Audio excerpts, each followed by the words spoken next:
सोलापूर मिरवणुकीत मंडळाला पुढे घ्या असे सांगणाऱ्या सदर बाजार पोलीस ठाण्याचे पोलीस निरीक्षक नामदेव बंडगर यांना बंदोबस्तातील पोलीस कर्मचाऱ्यांना धक्काबुक्की करत कार्यकर्ते मंडळातील ट्रॅक्टरच्या देखाव्यासमोर आडवे झोपले। ही घटना कल्पना टॉकीज कॉर्नर जवळ घडली। 3 ऑगस्ट रोजी रात्री 9:30च्या दरम्यान ही घटना घडली।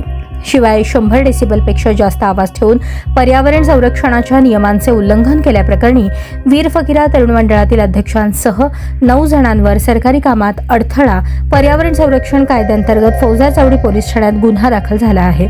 शिवाय SS मार्गास्वर्गीय बहुउद्देशीय सामाजिक संस्थेने रहदारीस अडथळा केल्याप्रकरणी गुन्हा दाखल झाला आहे।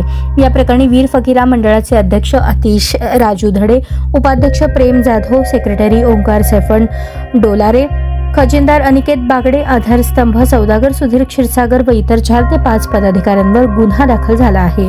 यात वीर फकीरा मंडळ कल्पना टॉकीज जवळ आल्यानंतर समोर जागा आहे, मंडळ पुढे घ्या अशी सूचना पोलिसांनी केली। तेव्हा आरोपींनी आमच्या कार्यकर्त्यांना आणखी नाचायचे आहे, आम्ही पुढे जाणार नाही, तुम्हाला काय करायचे आहे ते करा असे म्हणाले। तेव्हा आरोपी हे रस्त्यातच झोपले। शिवाय इतर कार्यकर्ते मांडी घालून बसले।